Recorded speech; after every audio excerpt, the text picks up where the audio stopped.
अस्सलाम वालेकुम स्टूडेंट्स। हम इस लेक्चर में 2019 का जो एमडीकेट में केमिस्ट्री है वो सॉल्व कर रहे हैं। तो आप देखते रहे हैं कि किस तरह आप लोगों ने मुख्तलिफ ट्रिक्स अप्लाई करने होंगे, कौन सी आपको बात याद रखनी चाहिए। तो इसमें अगर हम देख लें तो फर्स्ट वन देख रहे हैं कि which product is obtained by hydrolysis of 1-chlorobutane with the aqueous sodium hydroxide। अब 1-chlorobutane प्राइमरी अल्काइल हैलाइड है और एक्वस सोडियम हाइड्रोक्साइड के साथ जब ये रिएक्शन होगा तो न्यूक्लियोफिलिक सब्स्टिट्यूशन रिएक्शन होगा। तो मैं ज़रा इधर ड्रा करता हूँ कि this is CH3 CH2 CH2 and CH2 chlorine। This is 1-chlorobutane। जब ये सोडियम हाइड्रोक्साइड के साथ रिएक्ट कर जाए एक्वस फॉर्म में तो न्यूक्लियोफिलिक सब्स्टिट्यूशन रिएक्शन होगा, यानी इधर का जो OH है वो आके क्लोरीन को यहाँ से रिप्लेस कर जाएगा। तो we will get CH3 CH2 CH2 CH2 and OH। So the product is 1-butanol। So 1-butanol is present in choice A। The next कहते हैं कि treatment of ethene with cold sulfuric acid followed by reaction with boiling water yields। अच्छा, तो ये ethene यानी alkyne की हम hydration से ले चुके हैं ये क्वेश्चन, और hydration of alkyne gives you alcohol. तो ये इथीन है, that is CH2 double bond CH2, और इसकी हाइड्रेशन की जाती है in the presence of H2SO4 और फिर इसको बॉयल किया जाता है यानी टेम्परेचर।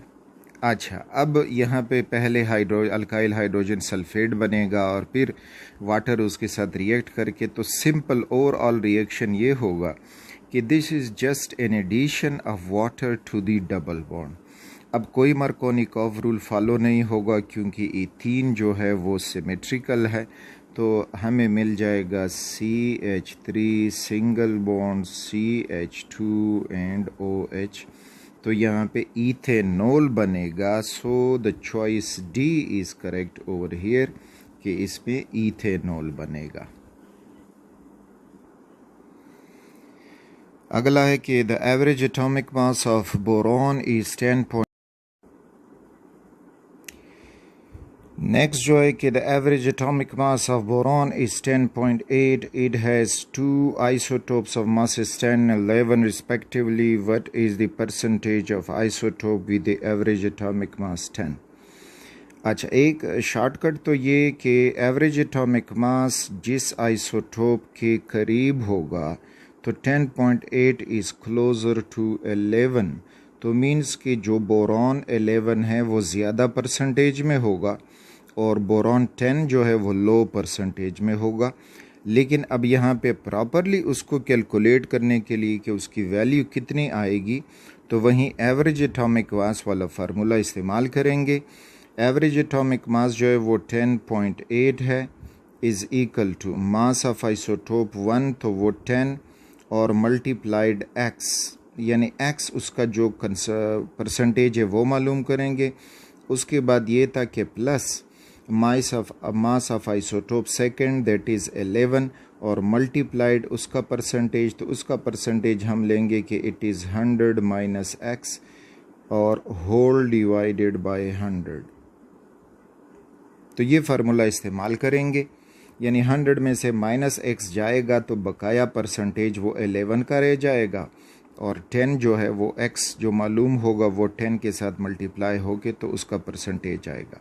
अब इसको फर्दर सॉल्व करते हैं तो ये हो जाएगा 10.8 इज़ इक्वल टू, ये हुआ 10x अपनी जगह पे, और अब ये 1100 हो जाएगा। इस इज़ 1100 और प्लस इंटू माइनस माइनस, और ये हो जाएगा 11x। And whole divided by 100। अच्छा, अब आगे आते जाएं तो 10.8 इज इक्वल टू, ये 10x है और ये 11x है, तो 10x minus 11x becomes -x और plus 1100 and whole divided by 100। अच्छा, अब क्या करें कि 100 इधर ले आएं तो मल्टीप्लाई होगा, तो 10.8 multiplied 100 is equal to -x plus 1100। ये इसके साथ मल्टीप्लाई होके तो हमें ये मिल जाएगा कि सिंपल तरीका, यहाँ से ये पॉइंट काटते हैं तो नीचे 10 लग जाएगा और ये इसके साथ ख़त्म हुआ। बाकी जो ऊपर बचा 108 मल्टीप्लाई 10, तो ये हो जाएगा 1080 इज इक्वल टू -x और प्लस 1100। अच्छा, अब -x इधर ले आए ताकि प्लस हो जाए और 1080 को राइट पे चलें, तो x is equal to 1100 minus 1080। तो इसको जब आप माइनस करोगे सो यू विल गेट 20। तो 20% is the percentage of the isotope 10। तो वो हमें मैच करेगा चॉइस ए से कि चॉइस ए यहाँ पे करेक्ट चॉइस है। अगला है कि in contact process to which substance adequate quantity of water is added to convert it to sulfuric acid। Okay, contact process में जो होता है तो सल्फर ट्राई ऑक्साइड बनने के बाद इसको फिर H2SO4 से मिक्स किया जाता है और इससे बनता है H2S2O7 that is known as oleum.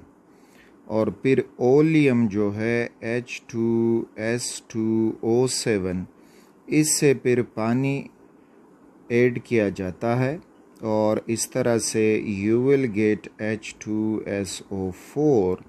So oleum से ये पानी ऐड किया जाएगा, so that is choice B में ओलियम मौजूद है जिसमें पानी ऐड करके H2SO4 हासिल किया जाता है। Which of the equation shows the same twice the enthalpy change of neutralization as the following equation? अच्छा, enthalpy of neutralization के 1 mole of water बने from a hydrogen ion from the acid and hydroxyl ion from the base, और इससे 1 मोल water बने तो इस दौरान जो हीट रिलीज़ होगा that is known as enthalpy of neutralization and always exothermic होगा। अब वो कह रहे हैं कि ट्वाइस यानी दुगना हीट रिलीज़ करेगा, तो दुगना हीट रिलीज़ तब करेगा जब ये 2 मोल पानी बनेगा। तो पहले तो हमें वो रिएक्शन देखना है जो एसिड बेस रिएक्शन हो। तो अगर आप चॉइस ए को देखें, ये एक साल्ट है जो सोडियम हाइड्रोक्साइड से मिल रहा है, तो ये एसिड बेस रिएक्शन नहीं है। बी को देखोगे तो मैग्नीशियम कार्बोनेट HCl से, तो ये भी एसिड बेस रिएक्शन नहीं है, ये दोनों तो गए। अब सी में पोटाशियम हाइड्रोक्साइड HCl से रिएक्ट करके एसिड बेस है, लेकिन 1 मोल ऑफ H2O प्रोड्यूस हो रहा है, तो हीट उसी तरह ही होगा। वो कह रहे हैं कि ट्वाइस हीट। तो अगर आप चॉइस डी को देखें, H2SO4 मैग्नीशियम हाइड्रोक्साइड और इससे 2 मोल ऑफ H2O बन रहा है, सो the correct choice is choice D. The decomposition of phosphorus pentachloride in the presence of moisture take place by the following mechanism। पहले में फास्फोरस पेंटाक्लोराइड वाटर से react करके POCl3 और HCl बना देता है और ये है स्लो स्टेप। अगले में फिर POCl3 H2O से रिएक्ट करके H3PO4 और HCl बना देता है, तो ये है फास्ट स्टेप। ओवरऑल रिएक्शन फिर यहाँ पे दिया है कि H2O तो H3PO4 और HCl बन जाता है। तो कहते हैं कि the rate equation for this reaction will be, तो इसके लिए रेट इक्वेशन क्या होगा। तो यहाँ पे एक तो ये बात याद रखें कि slow step is the rate determining step, तो ये है रेट स्टेप। और इसी रेट स्टेप से हम रेट इक्वेशन लिखेंगे। तो रेट इक्वेशन जब लिखेंगे तो इधर से हमें मिलेगा कि रेट इज़ इक्वल टू के rate constant concentration of PCl5, that is concentration of PCl5 into molar concentration of water, और ये हो जाएगा H2O। so this is the rate equation for this reaction। देखें किससे मैच हो रहा है, तो ये मैच हो रहा है रेट इज इक्वल टू के PCl5 H2O। So yes, choice ए से मैच हो रहा है। अब यहाँ पे देखें चॉइस बी में जो ट्रिक दिया गया है, इधर के नहीं लिखा, तो इस वजह से ये गलत ऑप्शन होगा। इधर जो है H2O पावर 3 किया गया है, हालांकि ये जो है दिस वन फर्स्ट स्टेप के लिए लिखा है जो गलत लिखा है, और ये भी। So the correct choice is choice A. Next दे रहे हैं कि the name of functional groups in the following compound X R. अच्छा, ये एक कंपाउंड एक्स है और इसमें कह रहे हैं कि फंक्शनल ग्रुप इसमें क्या है। तो यहाँ से शुरू करें, हमें OH नज़र आ रहा है कि इसमें एक अल्कोहल है, फिर यहाँ पे ये बेंजीन रिंग दिखाई दे रहा है, तो मीन्स कि ये एरीन फंक्शनल ग्रुप इसमें मौजूद है। और फिर यहाँ पे NC जो है, दीज आर नाइट्राइल्स, तो ये नाइट्राइल फंक्शनल ग्रुप है। तो अब देखते हैं चॉइस ए में primary alcohol nitrile in benzene ring, yes match तो कर रहा है, लेकिन प्राइमरी अल्कोहल तो देख लें इसको कि ये प्राइमरी अल्कोहल है कि नहीं है।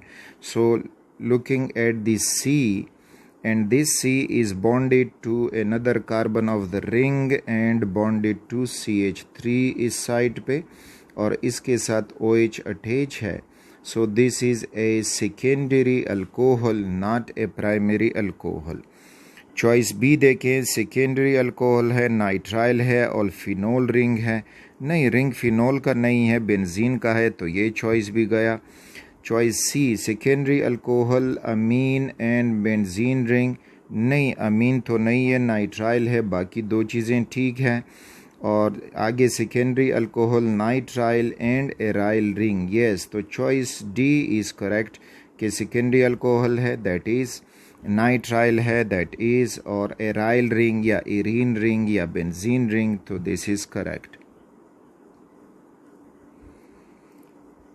If the energy of activation of a chemical reaction is very low, the rate of that chemical reaction is observed to be very high because reaction proceeds without any transition state। नहीं, transition state के बगैर कोई reaction नहीं होता, transition state ज़रूर होगा।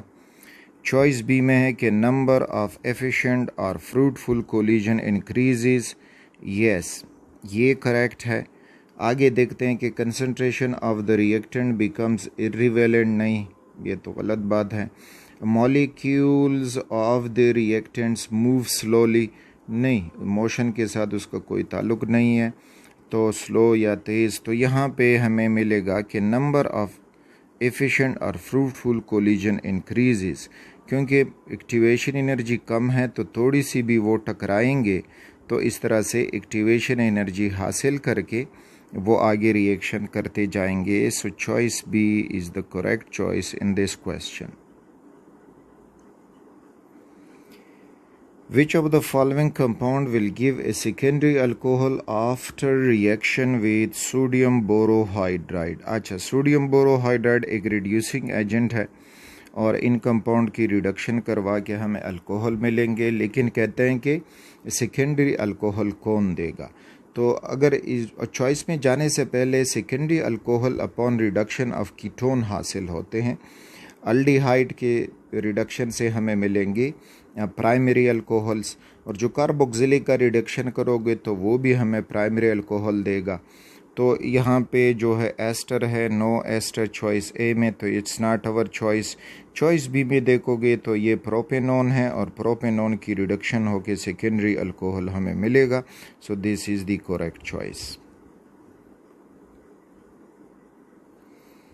Copper is a typical transition metal. Its atomic number is 29. In which oxidation state does it have partially filled orbitals in d subshell? Okay, first of all, copper atom का electronic configuration वो है 4s1 and 3d10. अब अगर ये electron s से loose करे तो ये हो जाएगा कॉपर +1, तो फिर भी उसके d ऑर्बिटल कंप्लीट है। अगर फिर ये एक s वाला इलेक्ट्रॉन और एक d वाला लूज कर जाए तो फिर ये हो जाएगा कॉपर +2 जो क्यूप्रिक कहलाएगा। तो इसमें d में फिर ये हो जाएगा कि 4s0 और 3d9 इलेक्ट्रॉन हो जाएंगे। तो इस तरह से partially filled d orbital in the d subshell हमें मिलेगा उसके +2 ऑक्सीडेशन स्टेट में। So choice A is there. Which of the following reagent is required for preparation of acyl chloride यानी CH3COCl from ethanoic acid? तो acyl halides या derivatives of carboxylic acid तो वो तैयार होते हैं जब हम किसी कार्बोक्सिलिक एसिड को PCl5 फास्फोरस पेंटाक्लोराइड से रिएक्ट करें तो वो रिएक्शन हो जाता है। तो इसमें choice C is there, phosphorus pentachloride. The given diagram shows the enthalpy change during a chemical reaction. Okay, first of all diagram देखते हैं कि ये जो है इंक्रीजिंग इंथैल्पी है, ये रिएक्टेंट्स हैं H1 हीट पे और फिर जाके नीचे प्रोडक्ट आपको मिलेंगे H2 हीट पे। तो कहते हैं कि दिस डायग्राम रिप्रेजेंट्स तो ए नॉन स्पॉन्टेनियस प्रोसेस।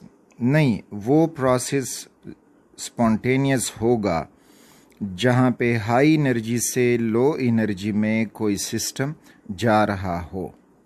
ठीक, अब ज़रूरी नहीं है कि सारे इस किस्म के, कुछ एंडोथर्मिक प्रोसेस भी ऐसे होते हैं कि वो स्पॉन्टेनियस हैं, लेकिन ये जो हमें डायग्राम में दिया गया है it is a spontaneous process. तो ये कह रहे हैं कि it's non spontaneous. No, an isothermal process. Isothermal तो नहीं होगा क्योंकि हीट टेम्परेचर में ज़रूर चेंज आएगा। इन एंडोथर्मिक प्रोसेस, नो, एंडोथर्मिक में फिर ये होगा कि प्रोडक्ट हाई एनर्जी पे होंगे और रिएक्टेंट जो हैं वो लो एनर्जी पे होंगे। इन एक्सोथर्मिक रिएक्शन, यस, ये एक एक्सोथर्मिक रिएक्शन है क्योंकि अगर हम डेल्टा H मालूम करें तो delta H is equal to ये हो जाएगा हमारे पास H2 माइनस H1, और चूंकि माइनस ये H1 ज़्यादा वो है वैल्यू है तो इस वजह से आपको आंसर नेगेटिव मिलेगा। So it is an exothermic reaction. Choice D is correct.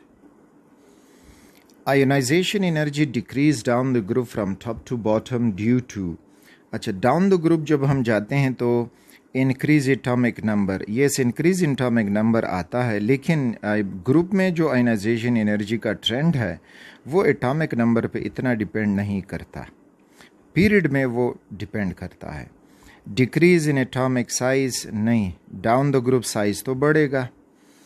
Choice C, increase in shielding effect of intervening electron, yes, and increase in atomic mass, no. So choice C is correct क्योंकि down the group नीचे वाले shell में atom में एक नए shell का इजाफा होगा जिसकी वजह से शील्डिंग इफेक्ट बढ़ता जाएगा। Shielding effect, the decrease in attraction of nucleus on valence electron due to presence of the inner shells is known as shielding या स्क्रीनिंग इफेक्ट। तो ये डाउन द ग्रुप बढ़ता है, शेल की तादाद बढ़ती है, तो इस वजह से आयनाइजेशन एनर्जी डिक्रीज होती जाएगी। Free nitrogen and oxygen are present in atmosphere but they do not react with each other under normal condition because। अच्छा, क्यों रिएक्शन नहीं करते? तो ये कि नाइट्रोजन में ट्रिपल बॉन्ड है और ऑक्सीजन में डबल बॉन्ड है और फिर जाके ये रिएक्शन करेंगे तो नाइट्रोजन का ये ट्रिपल बॉन्ड तोड़ना इसको काफ़ी एनर्जी चाहिए। सिमिलरली इधर ऑक्सीजन में भी डबल बॉन्ड है तो उसको भी ज़्यादा एनर्जी चाहिए होगी, तो इस वजह से ये दोनों रिएक्शन नहीं करते। अब देखते हैं कि आखिर हमें क्या मिल रहा है। तो oxygen is found in less concentration, ये इसका रीज़न नहीं है कि वो कम है तो रिएक्शन नहीं करेगा। नाइट्रोजन रिक्वायर्स अ कैटलिस्ट, हाँ कैटलिस्ट रिक्वायर होता है अगर हम उसका रिएक्शन किसी से करेंगे। Nitrogen is highly inactive gas, so ये अब ठीक है कि नाइट्रोजन इनएक्टिव हो गया है because of the triple bond in it, तो इस वजह से वो रिएक्शन नहीं करेगा। ऑक्सीजन इज़ वेरी इनएक्टिव, नहीं ऑक्सीजन इतना इनएक्टिव नहीं है क्योंकि वहीं एटमॉस्फेयर वाला ऑक्सीजन मीथेन से रिएक्ट करता है, लेकिन यहाँ से इस बॉन्ड को तोड़ने के लिए या इस रिएक्शन को होने के लिए काफ़ी एक्टिवेशन एनर्जी चाहिए जो नॉर्मल कंडीशन में एटमॉस्फेयर में नहीं होती। अलबत्ता थंडर स्टॉर्म जब होता है तो उस वक्त इनकी रिएक्शन के चांसेस ज़्यादा होते हैं। Which derivative of benzene shows maximum reactivity in electrophilic substitution reactions? अच्छा, electrophilic substitution reactions में जो रिएक्टिविटी शो करते हैं तो ऐसे ग्रुप बेंजीन पे मौजूद हों जो आर्थो पैरा ओरिएंटिंग हों तो वो बेंजीन को मोर रिएक्टिव बना देते हैं, और जो एक्सेप्ट हैलोजेंस, लेकिन जो मेटा ओरिएंटिंग ग्रुप्स हैं तो वो बेंजीन को डीएक्टिवेट करते हैं, उनकी रिएक्टिविटी कम कर देते हैं। तो बेंजोइक एसिड, ये बेंजोइक जो कार्बोक्सिलिक एसिड है ये मेटा ओरिएंटिंग है, सो it is not the choice. Benzaldehyde तो ये भी चॉइस नहीं है, नाइट्रोबेंजीन भी चॉइस नहीं है, और methyl benzene, so yes alkyl group is electron donating group और आर्थोपेरा ओरिएंटिंग ग्रुप है, तो ये जो है इंक्रीज करेगा रिएक्टिविटी। अच्छा, एक और क्लू यहाँ पे कि जो ग्रुप का एटम बेंजीन रिंग से बॉन्डेड है और उसने आगे कोई डबल बॉन्ड या ट्रिपल बॉन्ड बनाया हो तो ये होगा मेटा ओरिएंटिंग और ये होगा डीएक्टिवेटिंग, तो ये कार्बोक्सिलिक ग्रुप है जो डीएक्टिवेट करेगा। इसी तरह अगर यहाँ पे हम एल्डिहाइड फंक्शनल ग्रुप लगा दें तो वो भी डीएक्टिवेट करेगा। नाइट्रो ग्रुप अगर हो तो नाइट्रोजन डबल बॉन्ड ओ तो ये भी डीएक्टिवेट करेगा। जबकि अल्काइल ग्रुप और वो ग्रुप जिनके पास जो एटम बेंजीन से बॉन्डेड है और उसके पास लोन पेयर ऑफ इलेक्ट्रॉन हों तो वो होंगे ortho para and they are activating except halogens. तो ये एक क्लू है अपने साथ याद रखने के लिए कि आप कैसे पहचानेंगे। Which of the following reaction is used for the production of alcohol on industrial scale? अच्छा, ये रिएक्शन के नाम दिए गए हैं, तो फर्स्ट ऑफ ऑल इनमें वो रिएक्शन देखो जिसमें अल्कोहल तो बनता हो। हाइड्रोजिनेशन ऑफ अल्कीन्स, नहीं इसमें तो अल्केन बनेंगे। हाइड्रोक्साइलेशन ऑफ अल्कीन, नहीं इस किस्म का कोई रिएक्शन तो होता नहीं है hydroxylation of alkene. Hydrohalogenation of alkene, इससे तो अल्काइल हेलाइड बनते हैं। And hydration of alkene, yes addition of water to alkene gives alcohol, तो ये इस्तेमाल होता है। The pH of 10 power minus 2 molar aqueous solution of sodium hydroxide is, अच्छा सोडियम हाइड्रोक्साइड एक बेस है तो उसका पहले हम pOH मालूम करेंगे फिर pH की तरफ जाएंगे। तो सोडियम हाइड्रोक्साइड जब आयोनाइज होगा तो वो दे जाएगा सोडियम आयन और साथ में हाइड्रोक्सल आयन। अब जब ये 10⁻⁻² मोलर हो, 10⁻⁻² मोलर, तो स्टाइक्योमेट्री के मुताबिक ये 10⁻² मोलर हाइड्रोक्सल आयन प्रोड्यूस करेगा। और अब POH is equal to negative log of molar concentration of the hydroxyl ion, और तो negative log of molar concentration of hydroxyl ion is 10⁻²। तो अब लॉग का रूल अप्लाई करते हुए ये माइनस अपनी जगह पे -2 एज ए कोएफिशिएंट आगे आएगा और ये हो जाएगा log 10। log 10 is 1 minus into minus plus, so you got POH2. Now PH plus POH is equal to 14, तो POH इधर आके PH is equal to 14 minus POH, और इस तरह से ये 14 minus 2 becomes 12 is the answer. So which is matching to choice A. In the reaction sequence, it is CH3, CH2, CH2, Br यानी 1 bromopropane alcoholic KOH के साथ react करके C बना, और फिर C को H2SO4 H2O के साथ रिएक्ट करके D बना। तो कहते हैं कि प्रोडक्ट D विल बी, कि D कौन सा प्रोडक्ट होगा। तो पहले तो यहाँ पे देखें कि इनका जो रिएक्शन हो रहा है, सो इट इज़ एलिमिनेशन रिएक्शन, क्योंकि हम अल्कोहलिक KOH को प्राइमरी अल्काइल हैलाइड से रिएक्ट कर रहे हैं। तो एलिमिनेशन रिएक्शन हो के इससे बन जाएगा propene. So that will be CH3 CH double bond CH2, ये बना प्रोडक्ट C। और जब अल्कीन की फिर हम H2SO4 और H2O में, तो ये रिएक्शन कहलाता है हाइड्रेशन ऑफ अल्कीन। तो हाइड्रेशन ऑफ अल्कीन से हमें मिलेंगे अल्कोहल्स, लेकिन साथ में एक ट्रिक यहाँ पे ये मौजूद है कि अब मार्कोनिकॉफ रूल ओबे होगा। तो दिस इज़ प्लस और OH is minus, so positive part will be added to that carbon of the double bond having more hydrogens, तो CH2 से H मिलेगा, और OH जो है वो दरमियान कार्बन से जुड़ के तो D प्रोडक्ट हो जाएगा CH3CH, यहाँ पे OH और ये हुआ CH3, so you got 2 propanol, so C for this, तो this is 2 propanol is choice A.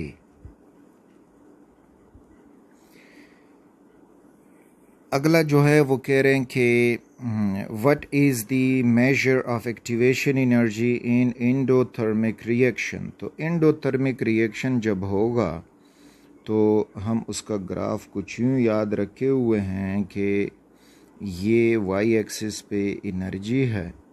Endothermic में अब ये होगा कि प्रोडक्ट जो रिएक्टेंट्स हैं, रिएक्टेंट्स वो लो एनर्जी के होंगे और प्रोडक्ट्स जो हैं वो हाई एनर्जी के होंगे। तो इस तरह से ये रिएक्शन प्रोफाइल बन जाएगा, ये प्रोडक्ट्स हुए, ये रिएक्टेंट्स हुए।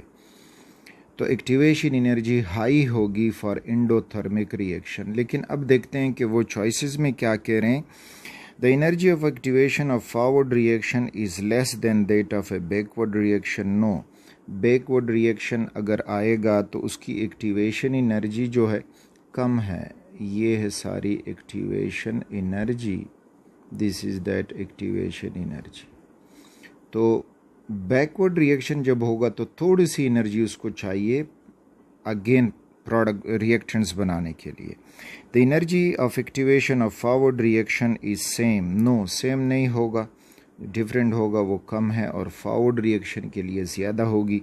The energy of activation of backward reaction is less than that of forward reaction. Yes, backward reaction यानी मीन्स कि ये जब यूँ आएगा तो अब एनर्जी ऑफ एक्टिवेशन उसकी कम है और बाकी जो फॉरवर्ड रिएक्शन है इसकी ज़्यादा है। So choice C is matching.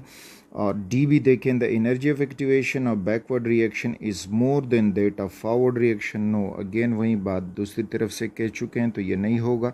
So choice C is the correct answer. Malic acid and fumaric acid both have chemical formula. The structure of these acid is shown below. ये malic acid है, ये fumaric acid है। अब वो कह रहे हैं कि malic acid and fumaric acid are, तो पोजीशन आइसोमर्स नहीं, पोजीशन आइसोमर्स तो ये नहीं बनते। पोजीशन आइसोमर में कार्बन चेन सेम रहता है, फंक्शनल ग्रुप वो डिफरेंट होता रहता है, उसकी पोजीशन फंक्शनल ग्रुप भी सेम रहता है। स्ट्रक्चरल आइसोमर्स, तो स्ट्रक्चरल आइसोमर्स में ना तो चेन आइसोमर्स है, ना पोजीशन आइसोमर्स है, ना फंक्शनल ग्रुप आइसोमर्स है। मेटामर्स भी नहीं है। मेटामर्स में अगेन कार्बन चेन जो है वो ये होगा कि जो फंक्शनल ग्रुप है उसके लेफ़्ट और राइट पे कार्बन एटम्स की डिस्ट्रीब्यूशन डिफ़र करेगा। cis trans isomer, yes, so they are cis trans isomer. अगर हम इसको देखें तो ये trans isomer हैं because the similar groups are across to each other. और यहाँ पे देखेंगे तो ये cis isomers हैं because the similar groups या atoms are on the same side of the double bonded carbon atoms. Alkenes undergo nucleophilic substitution reactions. No. Alkyne में होता है डबल बॉन्ड और उसका जो पाई बॉन्ड है that is exposed for the attack of an electrophile, और फिर वो बॉन्ड टूट के सिंगल बॉन्ड में कन्वर्ट होगा तो एडिशन रिएक्शन होंगे और इलेक्ट्रोफाइल अटैक करके उसको तोड़ेगा, तो इलेक्ट्रोफिलिक एडिशन रिएक्शन हमें चॉइस सी में मिल रहे हैं. Nitriles RCN on hydrolysis in the presence of mineral acid yields. तो देखिए नाइट्राइल्स जो हैं it is A derivative of carboxylic acids, और कार्बोक्सिलिक एसिड के जितने भी डिराइवेट्स हैं और उनकी अगर हम एसिड हाइड्रोलिसिस करेंगे तो corresponding parent hydraulic carboxylic acid बनेगा. तो इनकी हाइड्रोलिसिस हो के ईथर बनेंगे, नो कार्बोक्सिलिक एसिड येस, तो choice B is correct. Aldehyde alcohols no. The Ka acid ionization constant values of HCl, acetic acid, HF and H2SO4 are 10 power plus 1.8, 10 power minus 5, 6 point and 10 power minus 5 and 10 power plus 2 respectively.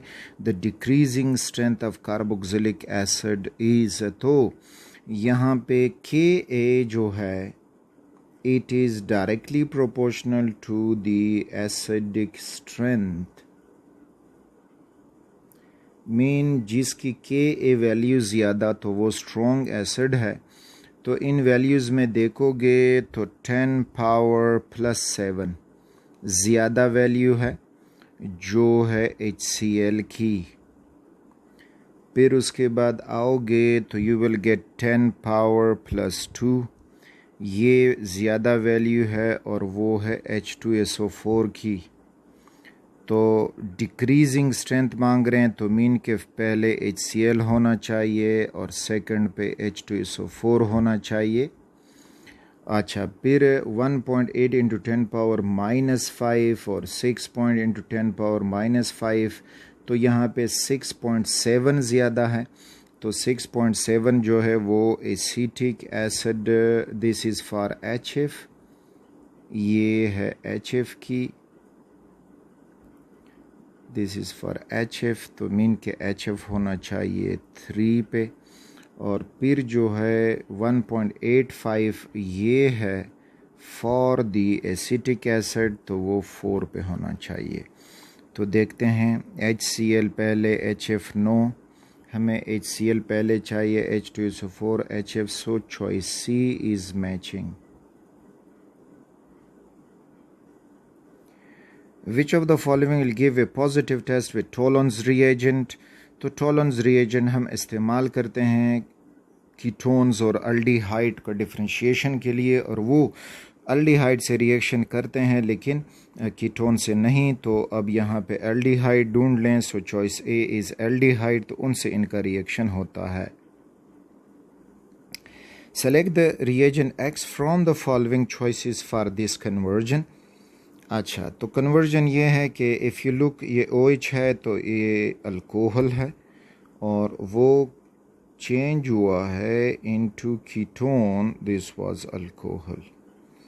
अच्छा, तो alcohol oxidation से ketone में convert होते हैं, alcohol oxidation से aldehydes में convert होते हैं. तो प्राइमरी अल्कोहल से अल्डिहाइड बनते हैं और सेकेंडरी अल्कोहल से कीटोन बनते हैं. अब रिएजेंट X हमसे मांग रहे हैं तो हमें ऑक्सीडाइजिंग एजेंट देखना चाहिए. तो acidified phosphoric acid no, acidified oxalic acid, potassium hydroxide no, acidified potassium dichromate yes. Choice C, this is an oxidizing agent use for the oxidation of alcohols.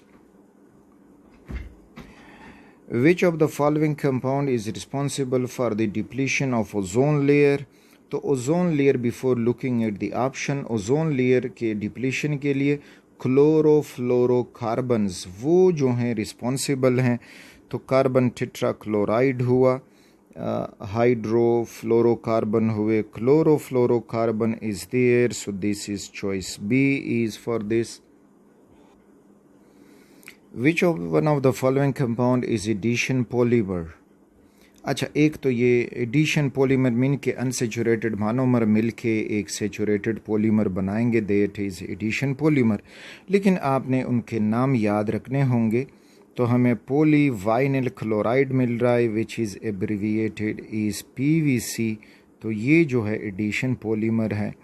Carbohydrate में ग्लाइकोसाइडिक बॉन्ड बनता है और फिर जाके H2O release होगा, तो वो जो है कंडेंसेशन पॉलीमर है। नाइलॉन में डाई कार्बोक्सिलिक एसिड और डाई अमीन्स कंडेंस होके वाटर दे जाते हैं, और इसी तरह पॉली ईस्टर में भी ग्लाइकोल्स और कार्बोक्सिलिक एसिड वो ईस्टर बना के वाटर निकाल देते हैं। सो बाकी जितनी भी हैं they are a condensation polymer.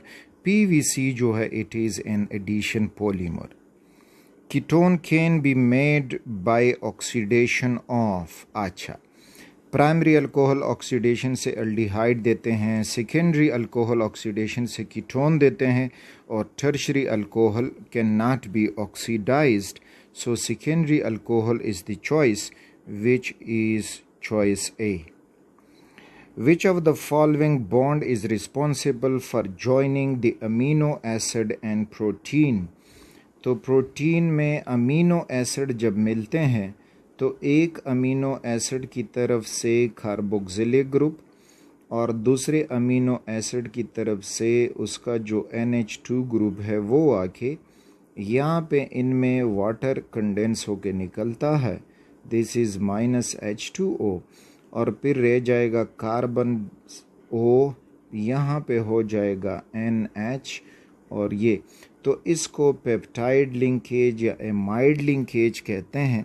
सो यहाँ पे ionic bond, no metallic bond, peptide bond is in choice C, choice D, so this is the correct choice. Identification tests for functional group of organic compounds are associated with specific observations. Tick. Tollens reagent is ammonical silver nitrate solution which is used for the identification of functional group X with an observation O. Identify X and O. अच्छा, नाम से याद रखें कि टॉलन्स reagent जो है वो aldehyde से रिएक्ट करेगा, और फिर जो ऑब्जर्वेशन में मिलेगी तो वो सिल्वर मिरर मिलेगा। तो X कीटोन और grey precipitation no, X is ketone and silver mirror no, ये तो ठीक है लेकिन कीटोन ठीक नहीं है। X is aldehyde and O is silver mirror. Yes, this is choice C. The structure of xenon trioxide is shown below. Okay, this is xenon trioxide.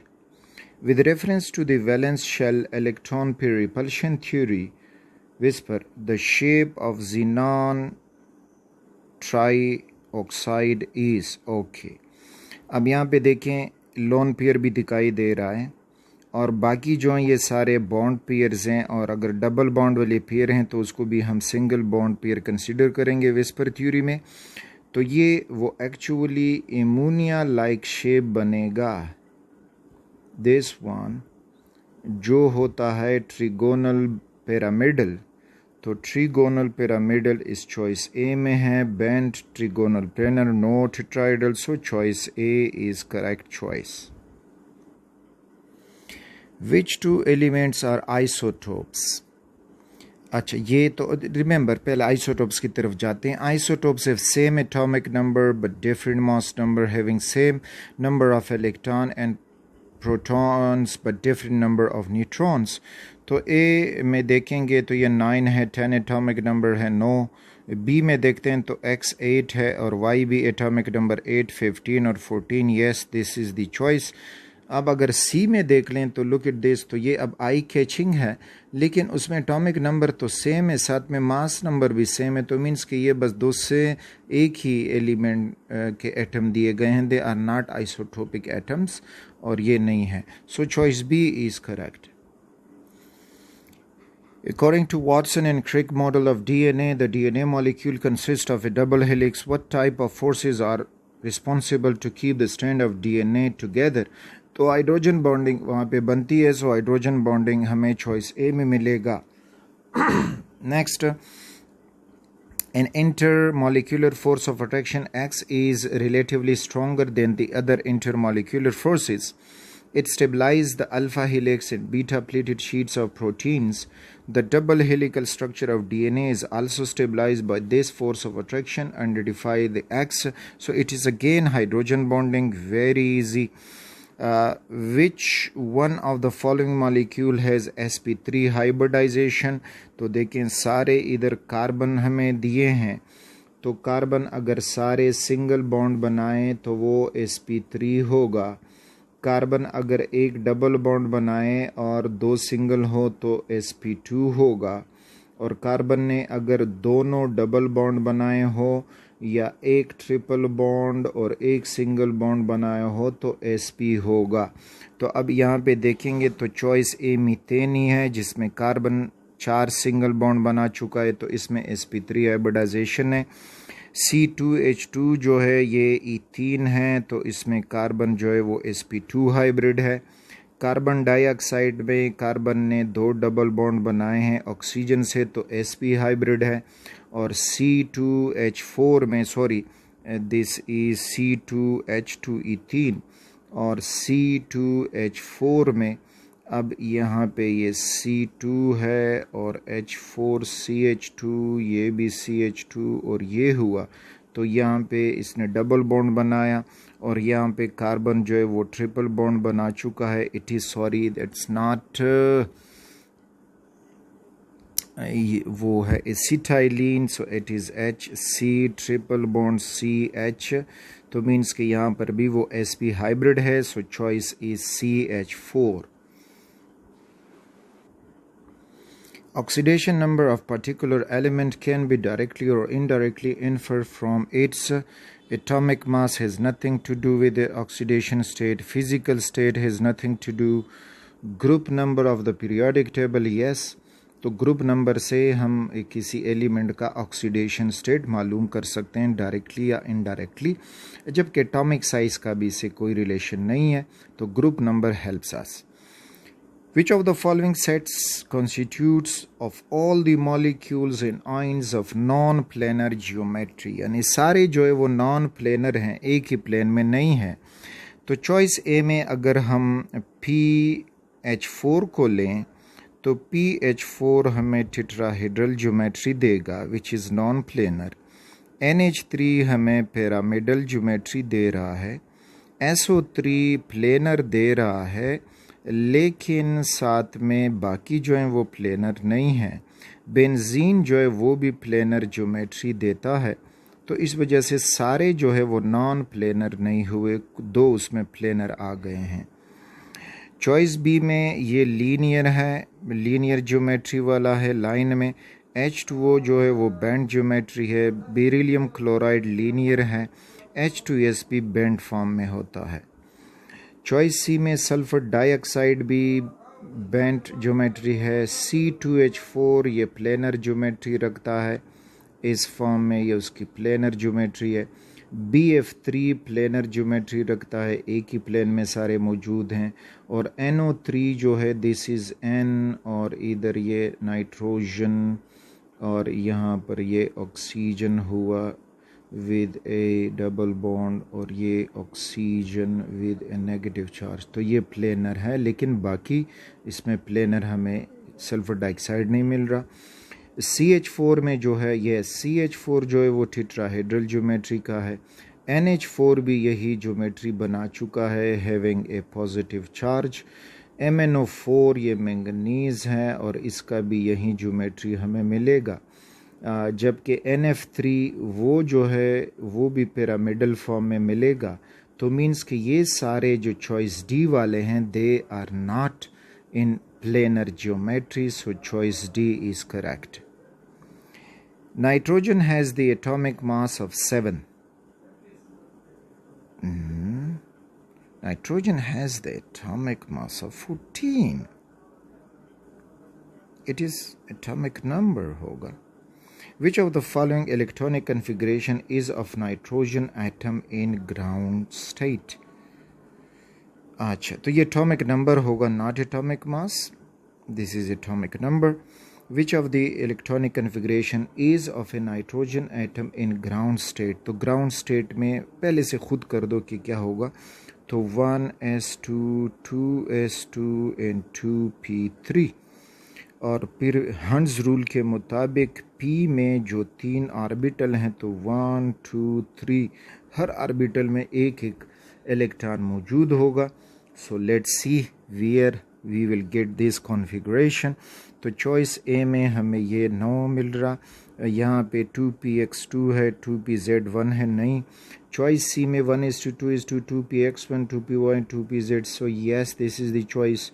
और यहाँ पे 1:2 2:2 2py 2p no. So choice C is the correct electronic ground state electronic configuration. CFCs are organic compounds which are derivatives of saturated hydrocarbons. They have high bond dissociation value, therefore they are inert and non-toxic for the living organism. The word CFC stand for chlorofluorocarbons. तो chlorofluorocarbons, chlorofluoride carbons, no.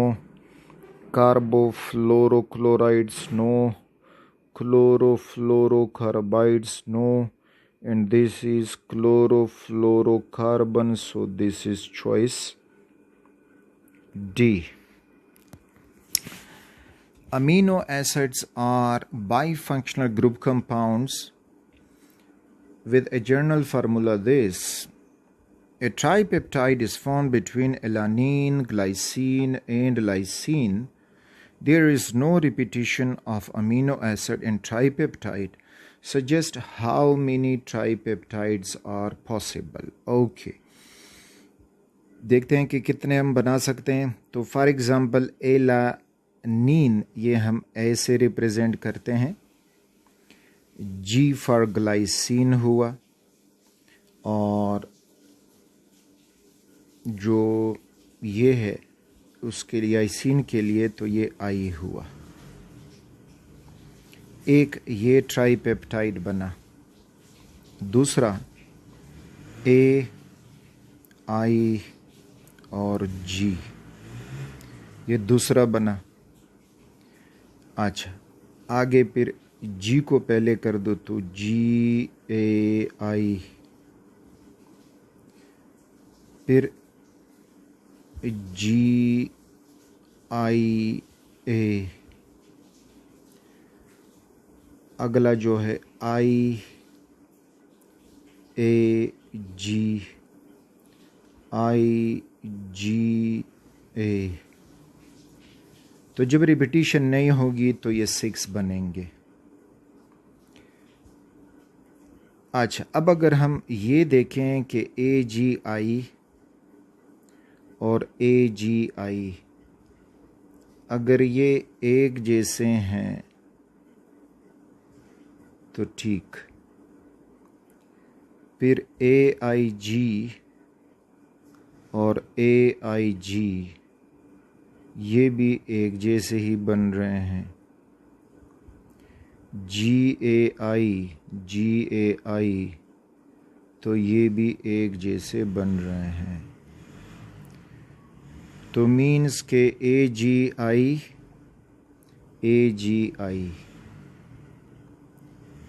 तो ये हुआ 1 arrangement. ए आई जी ये हुआ दूसरा arrangement, और जी ए आई ये हुआ तीसरा अरेंजमेंट। तो इस तरह से वी आर गेटिंग 3, और अगर ये सारे हों तो देन वी आर गेटिंग 6। तो कहते हैं कि there is no repetition of amino acid in this tripeptide. Amino acid की रिपीटिशन नहीं होगी। तो यहाँ पे choice B is the most accurate choice. अगला कह रहे हैं कि which type of reaction take place when a carbonyl compound is treated with a mixture of sodium cyanide in acid. तो कार्बोनाइल कंपाउंड एसिड कैटालाइज्ड और base catalyzed reaction करते हैं और वो है nucleophilic addition reaction. Choice C is correct. Disposable cups are made of polymers polystyrene. Polystyrene is अच्छा polystyrene vinyl benzene कहलाता है। ये बेंजीन रिंग हुआ और इसके ऊपर वाइनल ग्रुप अटैच कर दें तो ये है स्टाइरीन। एडिशन पॉलीमर है और इससे पॉलीस्टाइरीन बनेगा। So it is an addition polymer, that is choice C. During stoichiometric calculation which of the following law must be followed. तो स्टाइक्रोमेट्रिक कैलकुलेट लवजिया ने जो लॉ पेश किया था that was law of conservation of mass, वो हम follow करते हैं। So choice B is law of conservation of mass. Which of the following element is not present in halogens. तो fluorine, chlorine, bromine, iodine, astatine. So iron is not a halogen. Which enthalpy change is relevant in the following process. तो उसमें sodium solid से gas में convert होता है। अच्छा, जब कोई सॉलिड गैस में कन्वर्ट होता है तो उसको एंथैल्पी ऑफ सब्लिमेशन भी कहते हैं या एंथैल्पी ऑफ एटोमाइजेशन भी कहते हैं। So here choice A is enthalpy of atomization. This is correct choice. Enthalpy of vaporization no. Enthalpy of fusion वो सॉलिड जब लिक्विड हो रहा हो। एंथैल्पी ऑफ फॉर्मेशन नहीं, ये एंथैल्पी ऑफ फॉर्मेशन एक एलिमेंट का जो है वो ज़ीरो होता है। Which of the following substances exhibit hydrogen bonding. तो हाइड्रोजन बॉन्ड तब होगा जब कहीं पे एक मालिक्यूल का hydrogen attracted by fluorine, oxygen और नाइट्रोजन। तो इस किस्म की अट्रैक्शन को हम हाइड्रोजन बॉन्ड कहेंगे। सो देयर इज़ NH3 जिसमें हाइड्रोजन बॉन्ड मौजूद है। Which balanced chemical equation shows the formation of ethanoyl chloride using ethionyl chloride। तो इथेनॉइल क्लोराइड बनेगा कि CH3 हो, C डबल बॉन्ड O हो और फिर उसके बाद क्लोरीन, तो ये इथेनॉइल क्लोराइड। और जो दूसरा है थायोनाइल क्लोराइड, तो थायोनाइल क्लोराइड है SOCl2। तो देखें कौन सा रिएक्शन हमें ये देगा। तो चॉइस ए में CH3COH SOCl2, तो ये yes ethanoyl chloride sulphur dioxide HCl दिया जा रहा है। चॉइस बी में देखोगे तो यहाँ पे अब इथेनॉइल क्लोराइड नहीं बनेगा बल्कि प्रोपेनॉइल क्लोराइड बनेगा क्योंकि 3 कार्बन का कार्बोक्सिलिक एसिड है। दूसरा ये कि SOCl ये फार्मूला भी गलत लिखा है, so it's not correct choice. CH3CH2 again ये 3 कार्बन वाला कार्बोक्सिलिक एसिड है, तो 3 कार्बन वाला एसिड हैलाइड बनेगा और अगेन इसको SOCl फिर ये रॉन्ग है। HCOOH तो ये फॉर्मिक एसिड है और फॉर्मिक एसिड से मीथेनॉइल क्लोराइड बनेगा, वो इथेनॉइल क्लोराइड का कह रहे हैं। बाकी रिएजेंट रिएक्शन बिल्कुल ठीक है। So correct choice is choice A. Number of moles of water in 1 kilogram ice are. Okay, तो मोल्स मालूम करने के लिए moles is equal to given mass in gram divided by molar mass. तो gram में अगर किलोग्राम को ग्राम में कन्वर्ट करोगे तो you will gate 1000 gram divided bye 18, तो 18 5 90 और इस तरह से यू विल गेट 55.5 जो मुझे याद है, तो ये है 55.5 moles. So choice D is correct. For an equilibrium reaction, sulfur dioxide with oxygen giving you sulfur trioxide, the forward reaction is exothermic. Increase in temperature shifts the equilibrium position towards left because। तो जब हम temperature बढ़ाएंगे तो sulphur dioxide टूटने लग जाएगा। क्योंकि वो लो टेम्परेचर पे बनना चाहता है। हाई टेम्परेचर पे वो टूटने लग जाएगा और इस तरह से बैकवर्ड रिएक्शन शुरू हो जाएगा। तो चॉइस ए में कि concentration of sulphur dioxide and O2 decreases, no, ये कंसंट्रेशन इंक्रीज होगा जब SO2 टूटेगा। तो the concentration of SO2 and SO3 increases and concentration of the decreases, yes, so choice B is correct.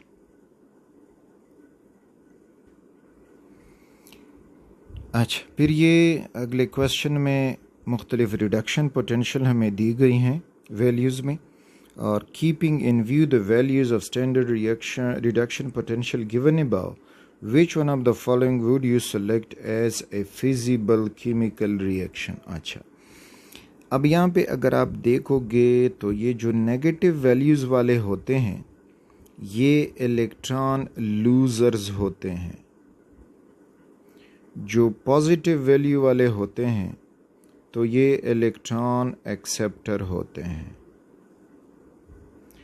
जितना negative value ज़्यादा होगा वो good electron loser होगा, दूसरों को इलेक्ट्रॉन देगा, तो मीन कि गुड रिड्यूसिंग एजेंट होगा। और जितनी पॉजिटिव वैल्यू ज़्यादा होगी वो गुड ऑक्सीडाइजिंग एजेंट होगा। तो ये हैं गुड रिड्यूसिंग एजेंट, दूसरों को इलेक्ट्रॉन देते हैं, दूसरा गेन करेगा, उसकी रिडक्शन होगी। और ये नीचे वाले गुड ऑक्सीडाइजिंग एजेंट। तो अब यहाँ पे क्लू ये याद रखें कि an element above can reduce an element below it, यानी अब मैग्नीशियम इन सब को रिड्यूस कर सकता है। जिंक है तो वो मैग्नीशियम को नहीं बल्कि अपनी नीचे जितनी भी है उनको रिड्यूस कर सकता है। और इसी तरह हाइड्रोजन अब कॉपर को रिड्यूस कर सकता है, क्लोरीन को, गोल्ड को, एंड सो ऑन। जबकि दूसरी तरफ an element below can oxidize element above it, अब गोल्ड का क्लोरीन को ऑक्सीडाइज कर सकता है, गोल्ड कॉपर को ऑक्सीडाइज कर सकता है, गोल्ड हाइड्रोजन को, गोल्ड जिंक को, गोल्ड मैग्नीशियम को। लेकिन अब इस लिस्ट में कोई भी नहीं है जो गोल्ड को ऑक्सीडाइज करे। ठीक, तो अब हम वो रिएक्शन देखते हैं। तो चॉइस ए में मैग्नीशियम हाइड्रोजन को इलेक्ट्रॉन दे पाएगा क्योंकि ये देने वाला है, इलेक्ट्रॉन लूजर है, इट इज़ ए नेगेटिव, और ये मैग्नीशियम आयन बन जाएगा, हाइड्रोजन बन जाएगा। तो ये रिएक्शन फिजिबल है। आगे भी देखते जाएं।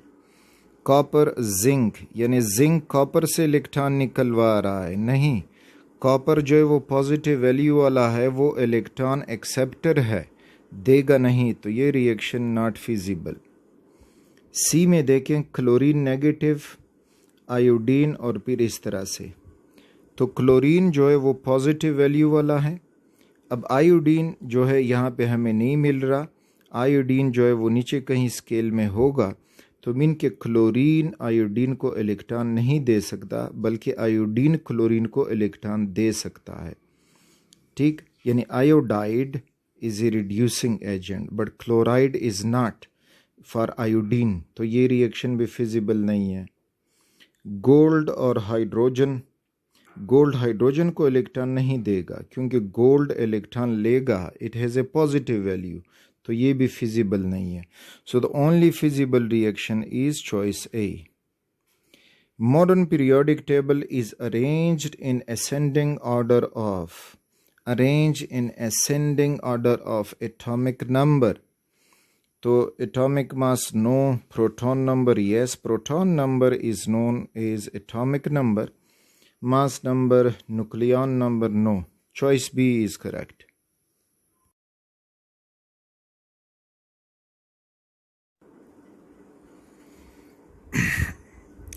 In the second period elements, although oxygen lies next to nitrogen, yet its ionization first energy is lower than that of oxygen because this is nitrogen group 5th में, ग्रुप 6th में फिर oxygen है। अच्छा, अब कहते हैं कि oxygen lies next to the first ionization lower than that of nitrogen, यानी नाइट्रोजन से इसकी आयोनाइजेशन एनर्जी कम है। अब क्यों कम है तो देखते हैं कि ऑक्सीजन इस पैरामैग्नेटिक करेक्टर नहीं है, इसका किसी आयोनाइजेशन एनर्जी के साथ कोई ताल्लुक नहीं है। In oxygen there exist repulsion between pair electrons present in the same orbital of the valence shell. Yes, ये पॉसिबल है। Nuclear charge of oxygen is greater than nitrogen. Yes, ये ट्रू है, लेकिन आयोनाइजेशन एनर्जी इस वजह से इसकी कम नहीं है। Oxygen has higher electron affinity नहीं, तो मीन्स कि ये जो पॉइंट है ये करेक्ट है। नाइट्रोजन में जो हम इलेक्ट्रॉन निकालेंगे तो वो 2p3 से निकलेगा और ऑक्सीजन में होगा 2p4 से।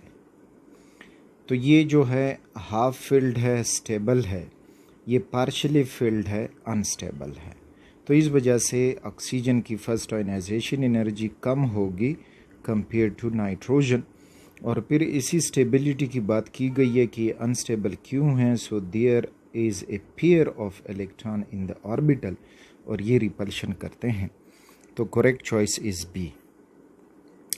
अगला जो है दैट इज़ कह रहे हैं कि chlorofluorocarbons are important compounds which used in refrigerant but are also responsible for ozone layer depletion. Of a chlorofluorocarbon is present in stratosphere. Which of its reaction intermediate are actually responsible for the breakdown ozone molecule? तो ये ozone molecule ये कि chlorofluorocarbons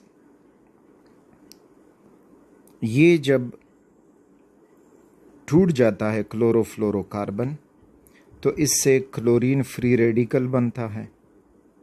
वो chlorine free radical फिर ozone के साथ react करके उससे बना देता है ये क्लोरो ऑक्साइड रेडिकल और साथ में O2 बन जाता है। और फिर ये जो ClO फ्री रेडिकल है ये फर्दर ओजोन पे रिएक्ट करके उसको O2 में कन्वर्ट कर जाता है, ख़ुद क्लोरीन रेडिकल और O2 बन जाता है। बैलेंस करोगे तो 2 लग जाएगा। तो इस तरह से जो रिस्पॉन्सिबल हैं तो ये ClO फ्री रेडिकल और क्लोरीन फ्री रेडिकल रिस्पॉन्सिबल होते हैं। तो यहाँ पे देखते हैं तो ये हमें चॉइस बी में मिल रहे हैं कि क्लोरीन फ्री रेडिकल और साथ में ClO फ्री रेडिकल रिस्पॉन्सिबल हैं। So choice B is correct.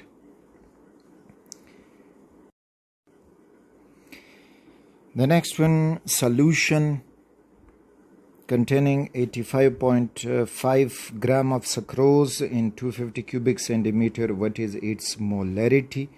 तो मोलरिटी का फार्मूला जो था वो ये है कि molarity is equal two moles of solute divided by litre या क्यूबिक डेसीमीटर ऑफ सॉल्यूशन।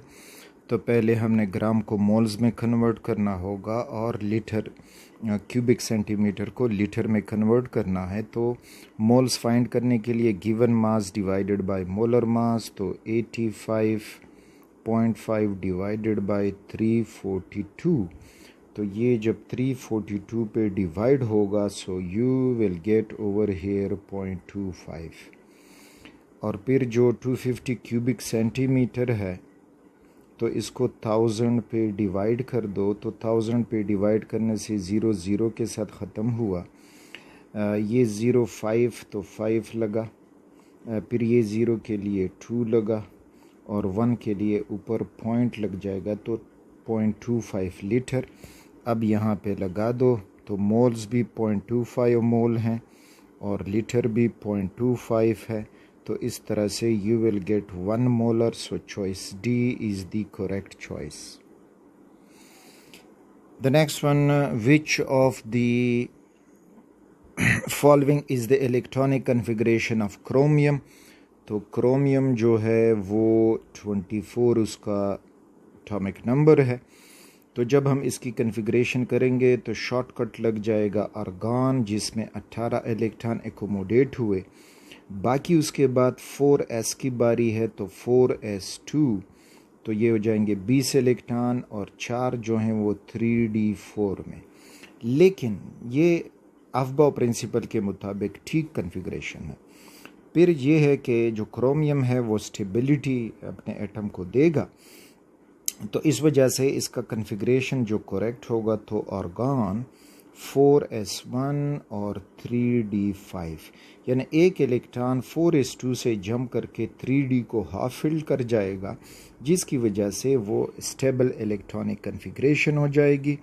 तो सेलेक्ट कर दें 4s1 3d5, तो यहाँ जो चॉइस डी है उसमें आपको 4s1 और 3d5 दिखाई दे रहा है, सो this is the correct choice.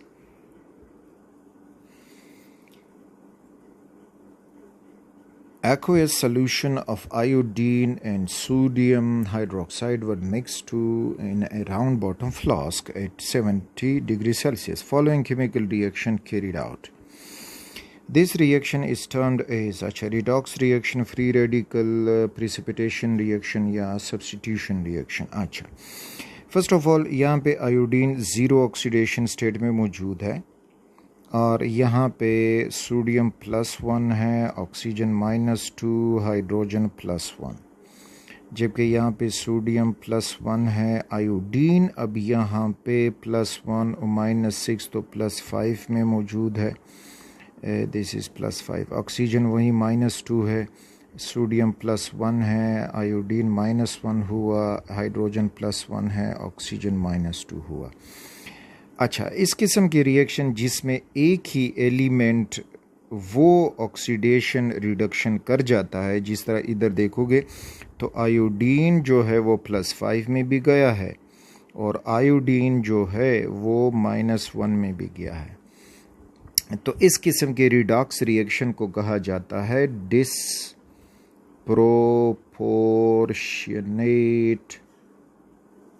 Reaction.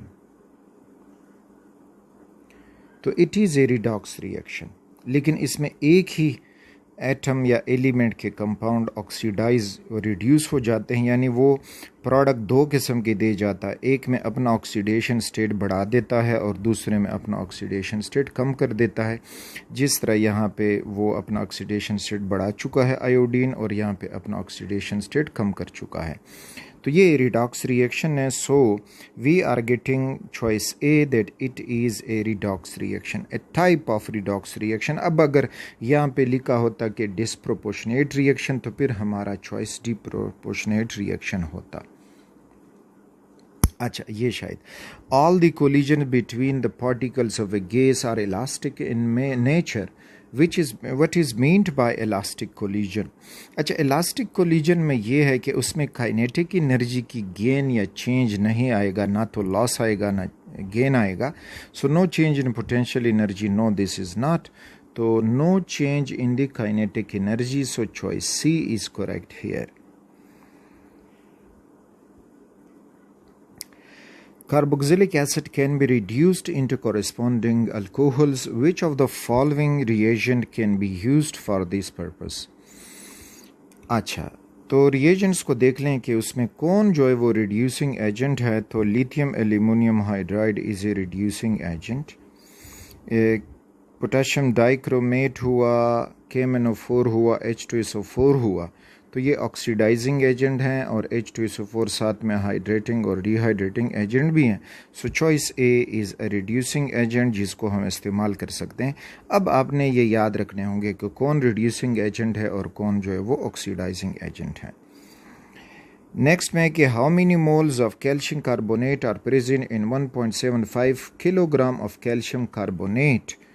Okay, तो वेरी सिंपल है, बट जस्ट काम उन्होंने बढ़ा दिया है। सिंपल ये है कि moles is equal to given mass divided by molar mass, लेकिन गिवन मास ग्राम में होना चाहिए, जबकि वो 1.75 किलोग्राम दे चुके हैं। तो इसको ग्राम में कन्वर्ट करने के लिए हम ये कर जाएंगे कि 1.75 इंटू 10 पावर 3, तो ये हो जाएगा ग्राम, और कैल्शियम कार्बोनेट का जो मोलर मास है तो CaCO3, तो 40 + 12 + 16 3 48, तो वो ऑलमोस्ट 100 ही बन जाएगा। तो यहाँ पे 1.75 × 10⁻³ डिवाइडेड बाय 100 या 10 स्क्वायर। अच्छा, अब ये इसके साथ ख़त्म होके 10⁻⁻1 रह जाएगा, तो 10⁻1 रह जाएगा। तो हमारे पास जो आंसर अब बनेगा तो वो ये हो जाएगा कि 1.75 × 10⁻1। अच्छा, अब 1.75 मोल, 17 मोल, और ये अब इसका चॉइस के साथ अपने आंसर को मैच करो। तो ये कि 0.0175 मोल, बी जो है 1.75 मोल, 17.5 मोल, 170 मोल, तो ठीक। अच्छा, अब अगर पॉइंट हम इधर लाएंगे तो ये जो है वो डिक्रीज़ होगा, ये पावर। तो जब पॉइंट इधर आ जाएगा तो ये 10⁻0 हो जाएगा, तो हमें मिल जाएगा 17.5 मोल। तो 17.5 मोल इज़ मैचिंग टू चॉइस सी, और 1.7 मोल नहीं, वो उसके साथ ये ज़रूर होगा। So choice C is correct. अगला है कि which of the following molecule show cis trans isomers. अच्छा, सिस ट्रांस आइसोमर में आप ये देखें कि जो कार्बन डबल बॉन्ड कार्बन है, इन कार्बन के साथ अगर ये ग्रुप डिफरेंट अटैच हैं या एटम्स डिफरेंट अटैच हैं तो फिर ये सिस ट्रांस आइसोमेरिज्म शो करेगा डबल बॉन्ड कार्बन के साथ। अगर सेम ग्रुप्स अटैच्ड हैं, फॉर एग्जांपल हाइड्रोजन है, इधर भी हाइड्रोजन है, ये सपोज मिथाइल हुआ, ये मिथाइल हुआ, तो अब ये सिस ट्रांस आइसोमेरिज्म शो नहीं करेगा। तो जो गिवन चॉइसेस हैं उनका स्ट्रक्चर ड्रॉ करते हैं और समझते हैं कि उसमें हमें कहाँ पे मिलेगा। C2HCl3, तो ये हुआ C बॉन्ड C, इसके पास जो है H अटैच है, और Cl3 है तो क्लोरीन है, इधर भी क्लोरीन है, और डबल बॉन्ड हुआ। तो अगेन कार्बन के साथ 2 क्लोरीन सेम अटैच हैं, तो मीन्स के इस स्ट्रक्चर में सिस ट्रांस आइसोमेरिज्म नहीं होगी। तो वो कहते हैं कि मॉलिक्यूल जो शो कर रहा है, तो इसको मिटाते हैं, बी का स्ट्रक्चर ड्रॉ करते हैं। तो बी में C2H2Cl4, तो C कार्बन C, और H2 जो Cl4 है, तो इसका मतलब है कि C2H2Cl4, how it is possible, ये हुआ। तो ये H2 है और फिर Cl है, Cl है, लेकिन वो कहते हैं कि Cl4 है, तो मीन्स कि there is no double bond. और जब डबल बॉन्ड नहीं है तो फिर ये हो जाएगा कि एक क्लोरीन यहाँ पे मौजूद है, दूसरा क्लोरीन यहाँ पे मौजूद है। अब अगर हम इसको क्लोरीन को इधर ले आए, सारी अरेंजमेंट करते जाएंगे, so we will not get the cis trans isomerism, क्योंकि इसमें कोई डबल बॉन्ड ही नहीं है। तो इस वजह से ये भी हमारा चॉइस ना रहा। और फिर जाते हैं C2H4 की तरफ, तो मीन्स के वो C2H4 जो है कार्बन डबल बॉन्ड कार्बन है, H2 है, और इधर भी H2 है, तो इसमें भी एग्जिस्ट नहीं करेगा। द लास्ट जो हमें बचता है C2H2Br2, तो यहाँ पे अब अगर हम बनाएंगे तो कार्बन डबल बॉन्ड कार्बन, अब इसमें अगर हम बनाएंगे सो ये हुआ Br, H हुआ और H हुआ। इसी तरह इसका फिर हम सिस आइसोमर बना सकते हैं, ट्रांस आइसोमर बना सकते हैं। सो the correct choice is choice D. Wishing you all the best, students. This was MDCAT paper 2019। तो काफ़ी आसान क्वेश्चन इसमें आते हैं, इतने वो हार्ड या वेरी हार्ड इसमें मुझे नहीं मिला। बस आपने ट्राई करना होगा कि कुछ जो इस किस्म की कैलकुलेशन है आप जल्दी कर पाएँ। तो कुछ टेबल्स वग़ैरह आपको याद होने चाहिए और कुछ MCQ आपको बिल्कुल याददाश्त से भी इसमें मिले कि वो अपने याद रखने होंगे कि ये क्या है। जिस तरह लिथियम एल्युमिनियम हाइड्राइड और ये रिएक्शन हमने देखा कि इसमें रिड्यूसिंग और ऑक्सीडाइजिंग एजेंट को देखना था, एट्सेट्रा एट्सेट्रा।